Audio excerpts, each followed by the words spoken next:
1 Samuel pasal 18. Ketika Daud habis berbicara dengan Saul, berpadulah jiwa Yonatan dengan jiwa Daud, dan Yonatan mengasihi dia seperti jiwanya sendiri. Pada hari itu Saul membawa dia dan tidak membiarkannya pulang ke rumah ayahnya. Yonatan mengikat perjanjian dengan Daud karena ia mengasihi dia seperti dirinya sendiri. Yonatan menanggalkan jubah yang dipakainya dan memberikannya kepada Daud, juga baju perangnya sampai pedangnya, panahnya, dan ikat pinggangnya. Daud maju berperang dan selalu berhasil kemana juga Saul menyuruhnya, sehingga Saul mengangkat dia mengepalai para prajurit. Hal ini dipandang baik oleh seluruh rakyat dan juga oleh pegawai-pegawai Saul. Tetapi pada waktu mereka pulang ketika Daud kembali sesudah mengalahkan orang Filistin itu, keluarlah orang-orang perempuan dari segala kota Israel menyongsong Raja Saul sambil menyanyi dan menari-nari dengan memukul rebana, dengan bersukaria dan dengan membunyikan gerincing. Dan perempuan yang menari-nari itu menyanyi berbalas-balasan, katanya, Saul mengalahkan beribu-ribu musuh, tetapi Daud berlaksa-laksa.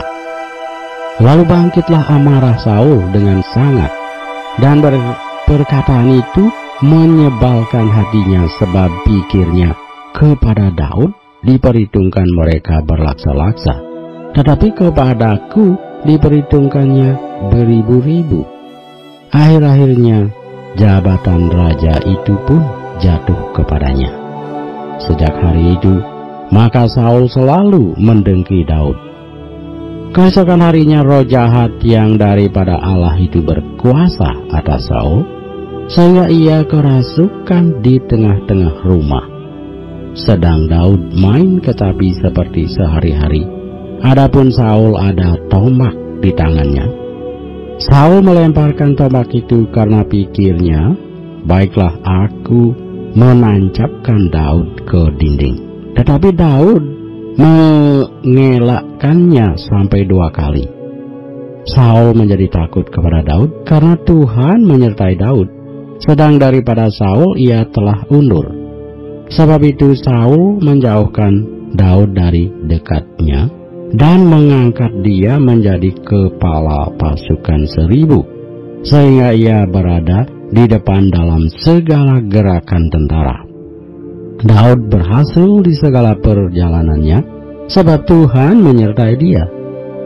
Ketika dilihat Saul bahwa Daud sangat berhasil, makin takutlah ia kepadanya.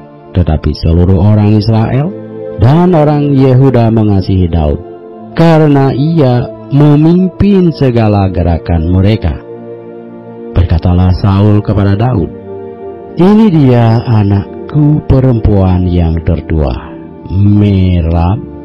Dia akan kuberikan kepadamu menjadi istrimu.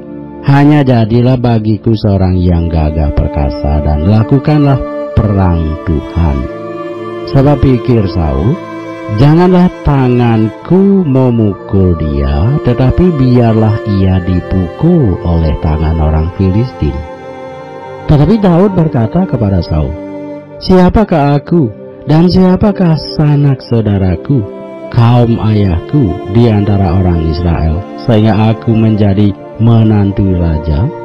Tetapi ketika tiba waktunya untuk memberikan Merab, anak Saul itu, kepada Daud, maka anak perempuan itu diberikan kepada Adriel, orang Mehola, menjadi istrinya. Tetapi Mikal, anak perempuan Saul, jatuh cinta kepada Daud. Ketika hal itu diberitahukan kepada Saul, maka ia pun menyetujuinya. Sebab pikir Saul, baiklah Mikal kuberikan kepadanya, biarlah ia menjadi jerat bagi Daud, dan biarlah tangan orang Filistin memukul dia. Lalu berkatalah Saul kepada Daud untuk kedua kalinya, pada hari ini engkau boleh menjadi menantuku. Lagi Saul memerintahkan kepada para pegawainya, katakanlah kepada Saul dengan diam-diam demikian, sesungguhnya raja suka kepadamu dan para pegawainya mengasihi engkau, maka sebab itu jadilah engkau menantu raja. Lalu para pegawai Saul menyampaikan perkataan itu kepada Daud, tetapi Daud menjawab, perkara ringankah pada pemandanganmu menjadi menantu raja? Bukankah aku seorang yang miskin dan rendah? Para pegawai Saul memberitahukan kepada raja, katanya, demikianlah jawab yang diberi Daud. Kemudian berkatalah Saul, beginilah kamu katakan kepada Daud, raja tidak menghendaki mas kawin selain dari 100 kulit katan orang Filistin sebagai pembalasan kepada musuh raja. Saul bermaksud untuk menjatuhkan Daud dengan perantaraan orang Filistin. Ketika para pegawainya memberitahukan perkataan itu kepada Daud, maka setujulah Daud menjadi menantu raja. Waktunya belum genap, tetapi Daud sudah bersiap.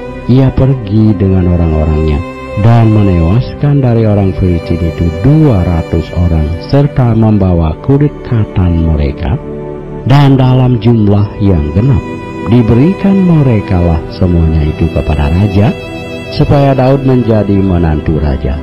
Kemudian Saul memberikan Mikal anaknya kepadanya menjadi istrinya. Lalu mengertilah Saul dan tahulah ia bahwa Tuhan menyertai Daud dan bahwa seluruh orang Israel mengasihi Daud. Maka makin takutlah Saul kepada Daud. Saul tetap menjadi musuh Daud seumur hidupnya. Apabila raja-raja orang Filistin maju berperang, setiap kali mereka maju berperang, maka Daud lebih berhasil dari semua pegawai Saul, sehingga namanya sangat masyhur.